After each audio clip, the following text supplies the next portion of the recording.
Dear Edward by Ann Napolitano. Dear Edward by Ann Napolitano is a deeply emotional and tender novel about survival, grief, and the long, uncertain path to healing. Inspired by a true story, the book follows Edward Adler, the sole survivor of a horrific plane crash that kills 191 people, including his entire family.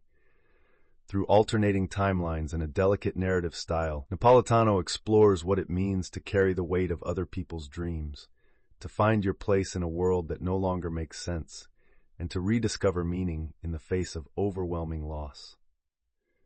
This is a summary of Dear Edward by Ann Napolitano from perfectsummary.com, where we give you the gist so you can decide if you want the rest. This heart-piercing breakdown follows one boy's journey from unimaginable tragedy to quiet redemption, showing how pain can be transformed into purpose and connection. You can find more at perfectsummary.com, listen to the Perfect Summary podcast everywhere podcasts are available, or watch our breakdowns on YouTube at Official Perfect Summary. The novel opens with a tragic event. A commercial flight from New York to Los Angeles crashes, killing everyone on board, except for 12-year-old Edward Adler.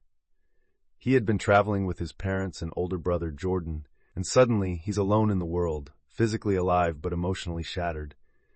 Alternating chapters take readers through two timelines: the hours leading up to the crash, introducing us to the passengers aboard Flight 2977, and Edward's slow, fragile recovery after the disaster. Among the passengers are a Wall Street whiz, a young woman running away from her marriage, a soldier returning home, and others, each with stories, hopes, and secrets that die with them. Their lives add emotional texture to the crash, reminding us that tragedy is never just one story. Edward moves in with his aunt and uncle, who are grieving in their own way and unsure how to help him. Lost in a fog of trauma and survivor's guilt, Edward struggles to answer the unrelenting question, why him? As the world treats him as a miracle, he feels more like a ghost. His lifeline becomes Shay, the girl next door, who befriends him without pity or expectations. Shay becomes Edward's confidant and anchor, offering him a space to be a kid again, and most importantly, a person, not a symbol. Over time, Edward discovers a trove of letters written to him by the families of other crash victims. These letters, pleading, angry, grateful, hopeful, become a turning point. They show him that survival doesn't come with instructions, but with responsibility, to carry forward the spirit, wishes, and love of those who were lost.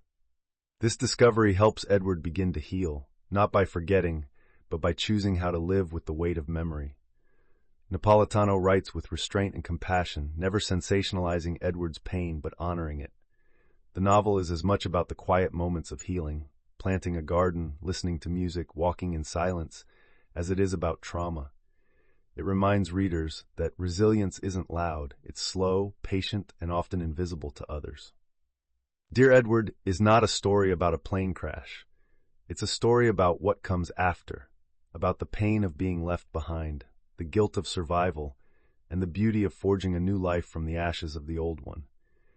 It's about choosing to live, not because you owe it to anyone, but because life, even in its most broken form, is still worth claiming. Check the description to explore the full book and walk alongside Edward on his unforgettable path toward healing. Thanks for spending time with us today. This has been a summary of Dear Edward by Ann Napolitano, brought to you by perfectsummary.com, your go-to for in-depth book breakdowns, thoughtful podcast recaps, and engaging video content. Be sure to listen to the Perfect Summary podcast on all major platforms and check out our video summaries on YouTube at Official Perfect Summary.